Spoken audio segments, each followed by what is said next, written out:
Shalom, selamat pagi Bapak Ibu Saudara sekalian. Selamat berjumpa kembali dalam acara Renungan SOS. Puji Tuhan, mengawali renungan kita pagi yang indah ini, kita satu di dalam doa. Bapa di surga, Bapa yang kami sembah dalam nama Yesus. Pagi yang indah ini kami datang kepadamu, kami mengucap syukur karena Engkau sudah jaga pelihara kami sepanjang malam bagaikan menjaga biji matamu. Kami mengalami petidurnya nyenyak. Terlebih Tuhan, pagi yang indah ini oleh anugerah-Mu kami kembali boleh menikmati hari yang baru, di mana kami boleh menghirup udara yang segar. Sebentar lagi kami akan merasakan hangatnya sinar mentari. Terima kasih Bapa, mengawali seluruh aktivitas kami di sepanjang hari ini.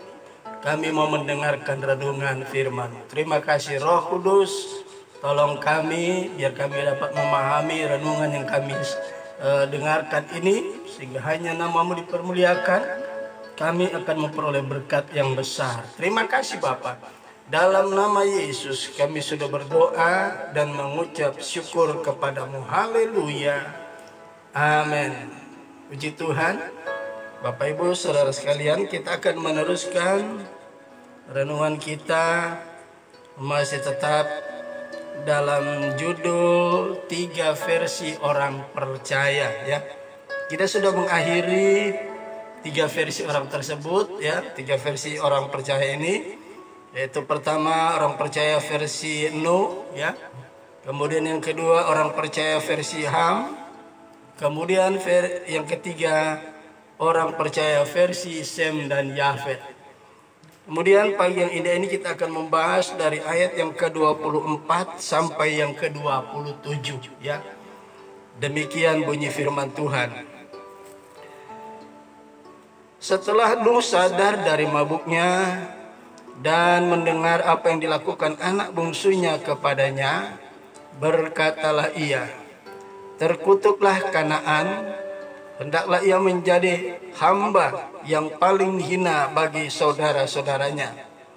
Lagi katanya, "Terpujilah Tuhan Allah Sem, tetapi hendaklah Kanaan menjadi hamba baginya."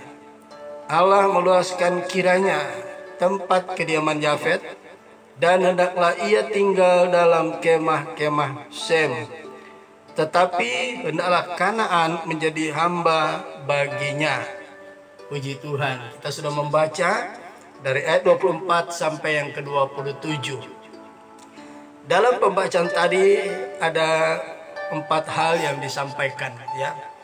Pertama, bagian ayat 24 bagian A berbunyi demikian. Setelah Nuh sadar dari mabuknya. Nah, saudaraku yang kekasih, orang ya, kita lihat kelemahan daripada Nuh. Ketika dia berhasil, dia salah menikmati keberhasilan yang berasal dari Tuhan. Dia mabuk, kemudian dia telanjang ya. Dia minum anggur, dia mabuk dan dia telanjang. Puji Tuhan, dia telanjang di dalam kemahnya, tidak di luar kemah ya. Nah, saudara, berapa banyak orang percaya ya, yang sudah berhasil, sudah sukses dalam pekerjaan mereka ya. Bagaimana Tuhan menganugerahkan keberhasilan demi keberhasilan, yang akhirnya mereka tidak muncul lagi, tidak kelihatan di gereja ya, tidak melihat kelihatan di persekutuan doa ya, ibadah rayon, ibadah kolom ya. Akhirnya saudara, ada saatnya mereka sadar juga ya. Mereka sadar ya bahwa apa yang mereka lakukan itu salah ya. Nah, di sini Nuh ketika dia sadar dari mabuknya, kemudian dia mendengarkan cerita ya. Cerita apa itu? Bagaimana ia ya minum mabuk, kata Sem dan Yafet, sampai telanjang dalam kemah ya. Akhirnya mereka berjalan mundur menutupi aurat ayah mereka berdua ya. Tetapi Sem dan Yafet menyampaikan bahwa pada waktu ia telanjang dalam kemahnya ya, Ham menceritakan kesemuanya itu ya. Tentunya kemah mereka berbeda-beda ya. Kemah Sem berbeda dengan kemah Nuh berbeda dengan istrinya, ya, satu dengan istrinya. Kemudian kemah daripada Ham juga berbeda dengan Nuh. Begitu juga dengan Sem dan Yafet, kemah mereka tentu berbeda-beda. Bagaimana ya Sem dan Yafet mengetahui bahwa Nuh telanjang dalam kemahnya sebagai akibat dia mabuk menikmati anggur ya yang terlalu banyak ya. Mereka dengar daripada Sem ya, tentunya Sem mungkin dia mau melihat kenapa bapaknya nggak keluar misalnya ya dari pagi sampai siang ya, makanya dia masuk. Nah ketika dia masuk dia melihat bagaimana Nuh ya telanjang di dalam kemah. Nah itulah yang diceritakan kepada Sem dan Yafet. Kemudian setelah Sem dan Yafet mengetahui cerita itu, mereka datang kepada kemah ayahnya. Mereka mengambil sehelai kain, ya, membentangkan dia di atas bahu mereka berdua, Sem dan Yafet. Mereka menutupi ayahnya dengan kain itu sambil berjalan mundur, sehingga mereka berdua tidak melihat ketelanjangan aurat ayahnya. Nah, mendengar cerita ini, ya, Nuh berkata, ya perhatikan ayat yang ke-25, ya saya baca lagi dari ayat 24. Setelah Nuh sadar dari mabuknya dan mendengar apa yang dilakukan anak bungsunya kepadanya, ya. Jadi saudaraku, setelah dia mendengar, dia bereaksi. Apa reaksi daripada Nuh terhadap Ham, ya? Perhatikan bacaan saya ini, saudara. Berkatalah ia, terkutuklah Kanaan. Saudara, tadi di 3 versi orang percaya Kanaan tidak disebut, ya. Tidak disebut. Di sini baru Kanaan disebut. Yang sebenarnya melihat ketelanjangan daripada Nuh itu adalah Ham, ya. Ham ini adalah bapak Kanaan. Jadi cucunya yang melihat, ya. Anaknya Ham, ya. Di sini dikatakan, ya. Berkatalah ia, terkutuklah Kanaan, hendaklah ia menjadi hamba yang paling hina bagi saudara-saudaranya. Yang melihat ketelanjangan ayahnya, yang melihat ketelanjangan Nuh adalah Ham. Mengapa Kanaan yang dikutuk? Ini kan aneh, ya. Tidak ada informasi di dalam Alkitab. Tetapi Kanaan yang dikutuk ini adalah cucunya, ya. Kenapa? Ini kemungkinan saja sebab tidak ada keterangan dari Alkitab, ya. Ham sebelum ayahnya bangun, dia kemungkinan sudah berubah pikiran. Dia salah, dia mengakui kesalahannya. Dia melihat ketelanjangan aurat ayahnya.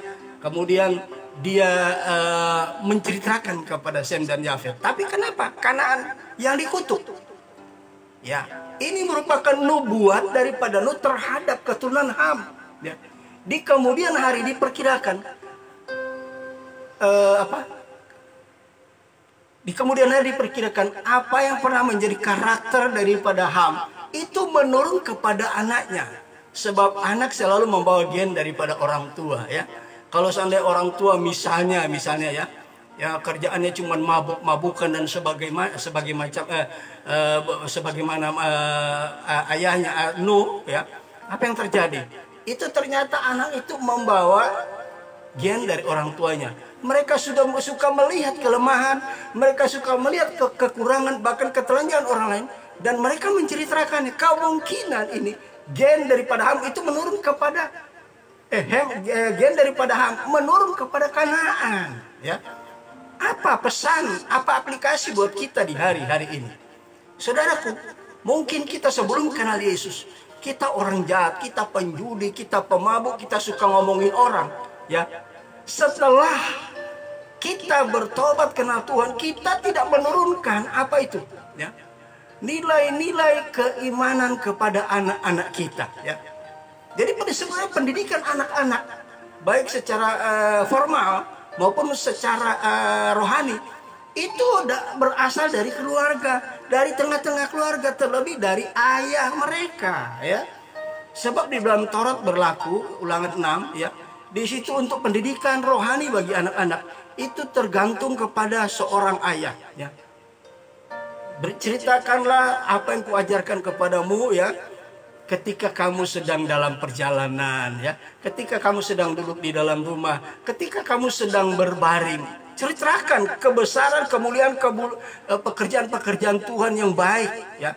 Nah, ini ternyata pendidikan rohani di dalam keluarga Ham itu tidak berjalan dengan baik. Sehingga karakter yang pernah dimiliki Ham, ya, menurun kepada anaknya yang bernama Kanaan, ya. Saudara, hati-hati, karakter hidup kita yang lama, ya. Setelah kita bertobat terima Yesus, kita sadar kita salah, kita bertobat, ya, kehidupan kita baik, tapi belum tentu anak cucu kita. Makanya pendidikan rohani itu dimulai di tengah-tengah keluarga, agar karakter hidup kita yang lama tidak terbawa kepada anak-anak kita. Sebab gen ini tidak bisa, ya, disangkal. Bagian karakter dari orang tua akan menurun kepada anak-anaknya. Kalau orang tuanya penjudi, kalau orang tuanya pemabuk, kalau orang tuanya suka berbuat yang jahat, suka menceritakan orang, bukan mustahil, ya, karakter orang tua itu yang sudah bertobat akan menurun kepada anak-anaknya, ya.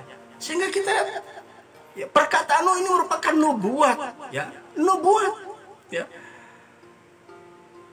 Ayat 24 saya baca lagi. Setelah Nuh sadar dari mabuknya dan mendengar apa yang dilakukan anak bungsunya kepadanya, berkatalah ia, terkutuklah Kanaan, ya. Kemudian dikatakan, hendaklah ia menjadi hamba yang paling hina bagi saudara-saudaranya, ya. Saudaraku, jika kita tidak menurunkan, jika kita tidak mengajarkan pemahaman rohani kepada anak-anak kita, tidak ajarkan takut akan Tuhan, ingat, ketika kita tetap hidup di dalam daging, maka keinginan daging akan menurun kepada anak cucu kita. Nah, orang yang hidup diperhamba oleh keinginan daging, orang yang hidup di bawah keinginan daging, mereka berada di bawah kutub, saudara, ya. Mereka diperhamba oleh keinginan daging, hidup di bawah kutub, ya. Dan mereka dikatakan hendaklah ia menjadi hamba yang paling hina, ya. Kita lihat derajat hidup kita bukan terangkat, ya. Derajat hidup kita bukan menjadi baik, tetapi orang-orang yang hidup di dalam keinginan daging, mereka berada di bawah kutub, diperhamba oleh keinginan daging, ya. Kemudian ayat 26 dikatakan lagi, katanya, ya, tadi ucapan Nuh terhadap Ham, terhadap Kanaan. Kemudian ayat 26 dikatakan, lalu katanya, terpujilah Tuhan Allah Sem, tetapi hendaklah Kanaan menjadi hamba baginya. Ya, Kanaan menjadi hamba, ya. Karena Kanaan tetap hidup di dalam keinginan daging. Tetapi terhadap ucapan Nuh terhadap Sem demikian. Terpujilah Tuhan Allah Sem. Ya. Kenapa dikatakan terpujilah Tuhan Allah Sem? Seharusnya kan, ya, kalau kita ikutin, ya, tatanan katanya, bahasanya, yang berbuat, yang menutupi ketelanjangan. Nuh adalah siapa? Sem dan Yafet. Tetapi di sini kenapa dikatakan? Lalu katanya terpujilah Tuhan Allah Sem. Ini kan aneh kedengarannya. Harusnya Sem kan yang harus dipuji, tetapi kita lihat urutannya berbeda. Terpujilah Tuhan Allah Sem. Artinya apa? Terpujilah Sem karena dia mampu melakukan hal yang baik, ya, bersama dengan Yafet. Itu karena Tuhan yang melakukan itu. Apapun yang kita lakukan yang terbaik, itu bukan karena kuat dan gagah kita. Saudaraku, apapun yang bisa saudara lakukan, ya, di gereja saudara, di persekutuan doa saudara, saudara bisa berbuat yang terbaik, berkorban bagi pekerjaan Tuhan, melayani pekerjaan Tuhan. Kalau saudara bisa lakukan itu bukan karena saudara, ya, itu karena Tuhan yang memampukan saudara melakukan itu, ya. Makanya ada lagu, bukan kuat, bukan gagah, tapi rohku kata Tuhan. Haleluya. Bukan karena kuat dan gagah kita. Kalau kita mampu melayani pekerjaan Tuhan, kita mampu menopang pelayanan pekerjaan Tuhan, kita mampu berkorban dalam pekerjaan Tuhan, itu bukan karena kita. Nah, mari kita lihat dalam Matius pasal 5 ayat yang ke-16, ya. Jadi kalau kita masih bisa lakukan sesuatu, makanya kebanyakan orang bertanya, "Bro, puji Tuhan, bagaimana pekerjaan Tuhan?" Wah, puji Tuhan. Selalu puji Tuhan. Kenapa? Karena Tuhanlah yang memampukan kita berhasil dalam pelayanan, dalam pekerjaan, dalam usaha. Tuhan yang melakukannya. Maka Nuh sadar harus Tuhan yang dipuji dan dipermuliakan. Apapun yang mampu kita lakukan, saudara, itu bukan kuat dan gagah kita. Itu semata-mata karena anugerah Tuhan. Perhatikan, saya baca apa yang Yesus katakan dalam Matius 5 ayat 16 ya. Demikianlah hendaknya terangmu bercahaya di depan orang ya. Orang percaya itu adalah terang dunia ya. Karena Yesus, Yohanes 8 ayat 12, Yesus berkata, akulah terang dunia ya. Tetapi pada waktu khotbah di bukit, Yesus katakan, kamu adalah terang. Nah, kemudian ayat 15 berkata, demikianlah hendaknya terangmu bercahaya di depan orang. Apa yang dimaksud terang di sini ya? Bagian B ini, supaya mereka melihat perbuatanmu yang baik dan memuliakan Bapamu yang di sorga ya.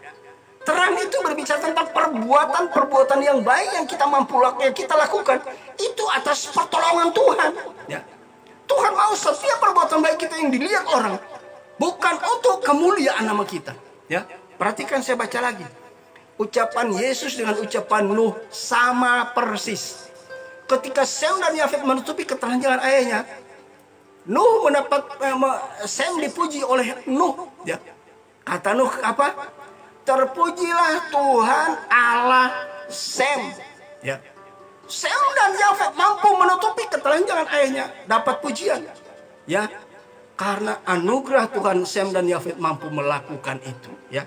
Kemudian di sini dikatakan, demikianlah hendaknya terangmu bercahaya di depan orang, supaya mereka melihat perbuatanmu yang baik dan memuliakan Bapamu yang di sorga. Saudaraku yang kekasih, seperti saya katakan tadi, jika saudara mampu melayani Tuhan dengan baik, saudara banyak bekerja, berkorban bagi pekerjaan Tuhan ya, menopang pelayanan pekerjaan Tuhan dimanapun itu bukan karena kuat dan gagah saudara, tetapi Tuhan yang memampukan itu. Biarlah kiranya apapun yang kita lakukan hanya untuk memuji, memuliakan nama Tuhan, memuji, memuliakan nama Tuhan ya, demi kemuliaan Tuhan. Itu yang Tuhan mau, saudara ya. Orang percaya yang dewasa rohani seperti dia, Sem dan Yafet, apapun pekerjaan yang mereka lakukan semata-mata karena kemurahan Tuhan. Makanya Nuh berkata, terpujilah Tuhan Allah Sem. Sem disebut belakangan, Tuhan duluan. Sebab tanpa pertolongan Tuhan, tidak ada pekerjaan apapun yang kita mampu lakukan yang berkenan kepada Allah. Haleluya. Kita maju terus di ayat yang berikutnya ya. Ayat yang ke-27 ya. Demikian yang menjadi ucapan Nuh terhadap anaknya Yafet ya. Allah meluaskan kiranya tempat kediaman Yafet, dan hendaklah ia tinggal dalam kemah-kemah Sem. Sem 2 kali disebut oleh Nuh, tetapi Yafet cuma sekali. Perhatikan, saya baca lagi. Allah meluaskan kiranya tempat kediaman Yafet. Saudaraku, orang yang dewasa, sekarang saya masuk pada aplikasi ya. Nuh berkata kepada Yafet ya, Allah meluaskan kiranya tempat kediaman Yafet. Saudara, aplikasinya bagi kita, orang yang dewasa rohani, kemanapun kita mengadakan ekspansi ya, mengembangkan sayap dalam pelayanan, dalam usaha ya, dalam karir, itu pasti Tuhan sertai, pasti Tuhan berkati ya. Nuh berkata, Allah meluaskan kiranya ya. Allah meluaskan kiranya tempat kediaman Yafet ya. Kalau berbicara tempat kediaman itu berarti dia mungkin ya, profesinya kalau disesuaikan dengan era sekarang, mungkin dia sebagai seorang seorang pengembang ya. Dimanapun dia mengembangkan, dimanapun dia membuka ya, membangun properti untuk dihuni oleh orang, Allah selalu membuat dia berhasil ya. Di sini kita lihat Sem dan Yafet diberkati Tuhan karena apa yang mereka lakukan itu berkenan kepada Tuhan. Tetapi karena enggak, dia tetap menjadi hamba bagi mereka. Saudara, sangat disayangkan Orang yang hidup di bawah keinginan daging seperti Kanaan. Mereka hidup menjadi hamba, ya. Hamba siapa? Hamba keinginan daging, ya. Mereka cuma ingin melihat kelemahan, kekurangan dan ketelanjangan orang lain. Tetapi Sem dan Yafet diberkati dalam segala usaha dan pekerjaan mereka. Kemudian dikatakan dalam ayat ini, ya, saya baca lagi. Allah meluaskan kiranya tempat kediaman Yafet, dan hendaklah ia tinggal dalam kemah-kemah Sem. Dan hendaklah, ya, perhatikan, dan hendaklah ia tinggal dalam kemah-kemah Sem, ya.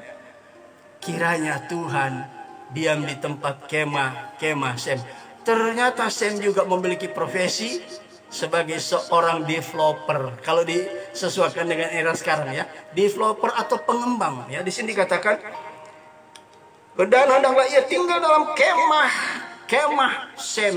2 kali kemah disebut. Ini mungkin merujuk kepada profesi, ya, merujuk kepada usaha pekerjaan yang kita tangani, yang kita tekuni bidang-bidang itu.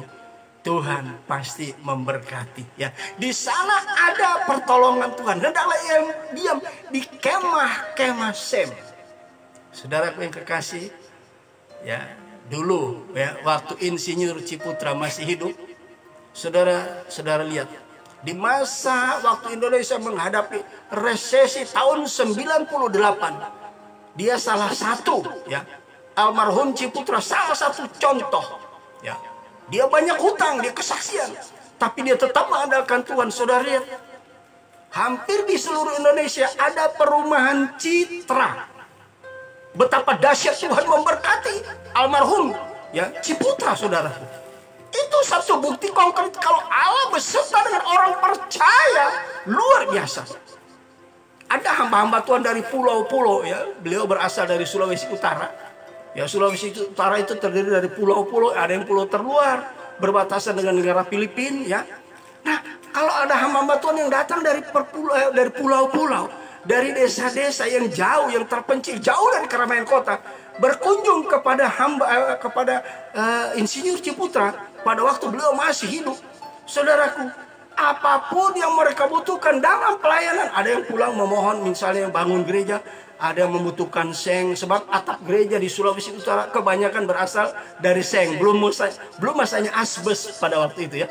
Ada yang pulang minta ada yang membangun gereja, Om, ya, saya sedang membangun gereja, membutuhkan atap seng, ya. Saudaraku, mereka pulang, ya, mungkin tidak diberikan atap seng, ya, tapi mereka dibawakan cek, ya. Mereka pulang, mereka tukarkan di bank dan menukarkan untuk membeli, ya, bahan bangunan yang diperlukan. Ada yang memerlukan semen, semua dibawain cek, saudara. Dan ada kalau cuma sekedar untuk ringan-ringan bangunan renovasi pastori, ya mungkin dikasih uang tunai. Tapi betapa pada masa itu Insinyur Ciputra sangat diberkati Tuhan. Karena apa? Dia mengandalkan Tuhan. Masa resesi tahun 98 luar biasa melanda Asia Tenggara. Tapi Tuhan tahu memelihara orang yang betul-betul mengasihi Tuhan. Jadi apapun yang saudara mampu lakukan buat pekerjaan Tuhan, ingat, kalau bukan karena Tuhan, tidak mungkin saudara mampu lakukan itu. Marilah selalu kita tetap mengucap syukur kepada Tuhan dan berbuatlah yang terbaik buat pekerjaan Tuhan. Nanti saudara lihat hasilnya luar biasa. Di mana-mana perumahan Citra ada di seluruh Indonesia. Ya, Bu, walaupun belum seluruh, ya, tapi sebagian besar, ya, di negara kita ada beberapa perumahan Citra. Nah, saudara, kita maju terus, ya. Ayat 28 sekarang. Nuh masih hidup 350 tahun sesudah air bah. Jadi Nuh mencapai umur 950 tahun lalu ia mati. Ya, Nuh masih hidup 300, ya, di sini dikatakan Nuh masih hidup 350 tahun sesudah air bah. Jadi Nuh memiliki umur yang panjang, ya. Orang bisa berkata karena saya punya pola makan dan sebagainya, saya sehat sampai hari ini. It's okay, ya. Itu tidak bisa disanggahi. Tetapi ingat, umur panjang itu ada di tangan Tuhan. Yesus pernah menyampaikan di dalam Matius 6 ayat 27, ya.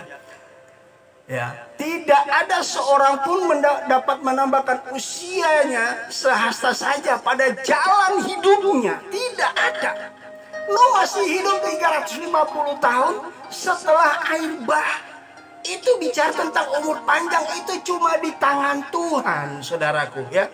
Amsal 3 ayat 16, ya.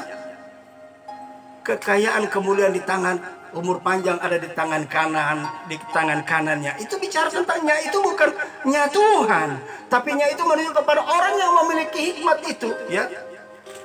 Amsal 3 ayat 16, perhatikan bunyinya, ya. Amsal 3 ayat 16 berkata, umur panjang ada di tangan kanannya, di tangan kirinya kekayaan dan kehormatan. Saudaraku, Insinyur Ciputra berumur 70 ke atas, 70 tahun lebih. Saya lupa ya umurnya. Tapi umur panjang ini orang yang memiliki hikmat, ya, perhatikan. Umur panjang ada di tangan kanannya, di tangan kirinya kekayaan dan kemuliaan.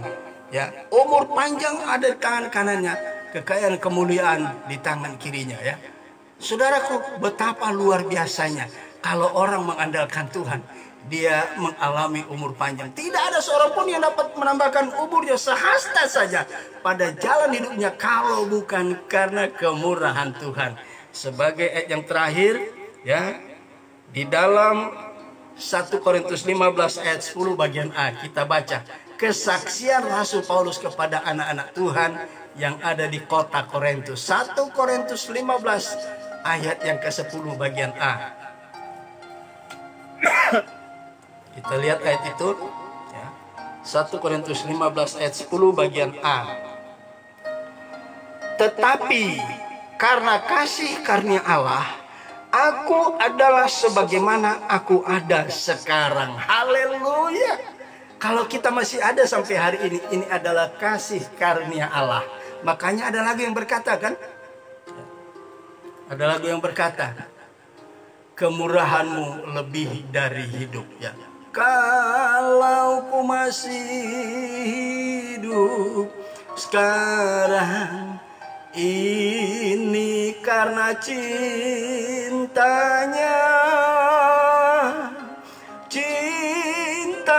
besar, heran dan mulia.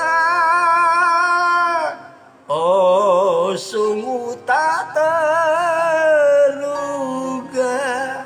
Saudaraku, kalau kita masih hidup sampai hari ini, Ibu, itu bukan karena kuat dan gagah kita, bukan kita pola makan kita baik, kita sering olahraga deh, itu memang perlu. Tapi ingat, kalau kita masih hidup itu karena kasih karunia Tuhan. Puji Tuhan. Sampai di sini selesailah, ya, pemahaman kita atau renungan kita tentang 3 versi orang percaya. Mari saudaraku, jadilah orang yang dewasa rohani di dalam Tuhan, biar kita semakin diberkati Tuhan. Mengakhiri renungan ini, kita dengarkan dulu satu pujian bagi Tuhan.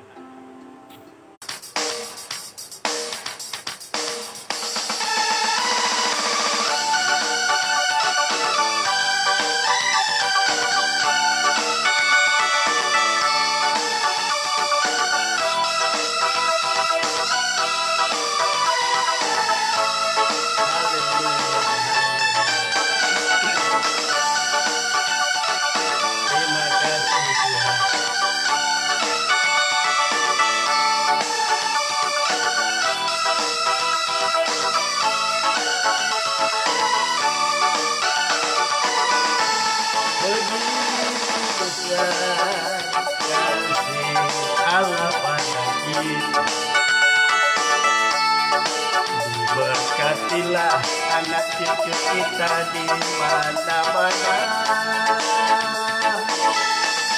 Tuhan ubah miskin dan menjadikan kaya. Dia merendahkan dan meninggikan Dia.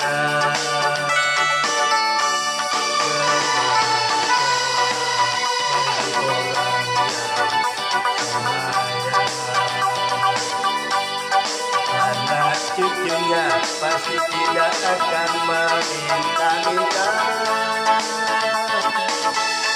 karena Allah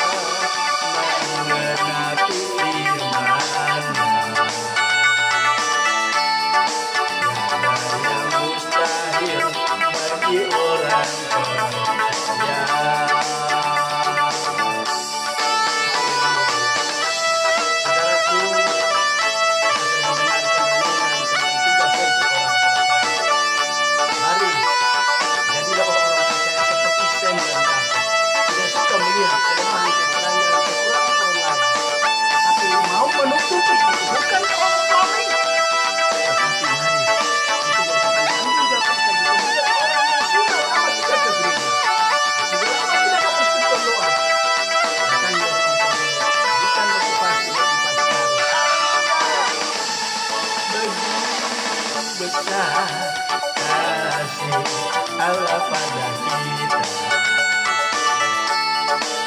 Berkatilah anak cucu kita di mana-mana. Tuhan sudah miskin dan menjadi kaya, merendahkan dan meninggikan juga.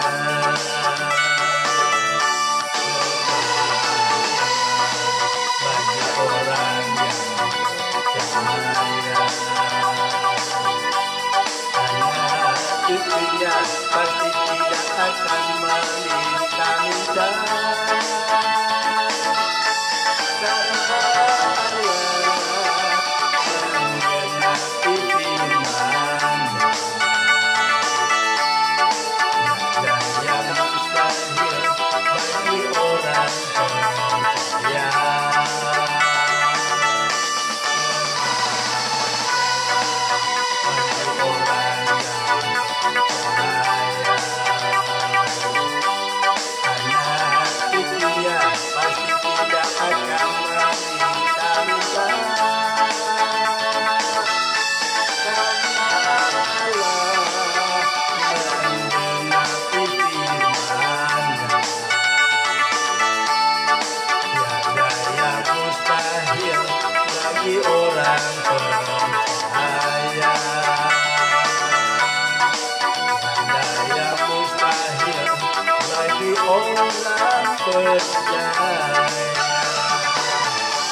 puji Tuhan, kita satu di dalam doa. Bapa di surga, terima kasih Tuhan, betapa baiknya Engkau Tuhan. Mengingatkan kami, menunjukkan kami betapa kami sangat diberkati ketika kami menjadi orang-orang yang dewasa rohani. Tidak suka melihat kelemahan, kekurangan, ketelanjangan orang lain, tetapi bahkan kami boleh menutupinya. Bapa, kami percaya, kami rindu seperti Nuh pada langkah awal. Dan dia boleh sadar apabila dia jatuh dalam kelemahan. Kami mengucap syukur Tuhan. Kalau kami boleh seperti Sem dan Yafet. Kalau kami boleh berkorban buat pekerjaan Tuhan. Melakukan yang terbaik buat pekerjaan Tuhan. Mampu melayani Tuhan dengan baik. Itu bukan karena kuat dan gagah kami. Kami sadari ini adalah kemurahan Tuhan. Oleh karena Tuhan memampukan kami. Terima kasih Tuhan. Terima kasih Bapa. Mari Roh Kudus Engkau Tuhan meteraikan kebenaran firman-Mu dalam setiap hati kami, dan mampukan kami mengaplikasikan kebenaran ini dalam hidup kami di sepanjang kehidupan kami di hari-hari ini. Terima kasih Bapa. Di dalam berkat nama Yesus Tuhan dan Raja kami sudah berdoa dan mengucap syukur kepadamu. Haleluya, haleluya, amin. Puji Tuhan. Tuhan Yesus memberkati. Sampai kita ketemu besok pagi dengan topik yang berbeda. Shalom.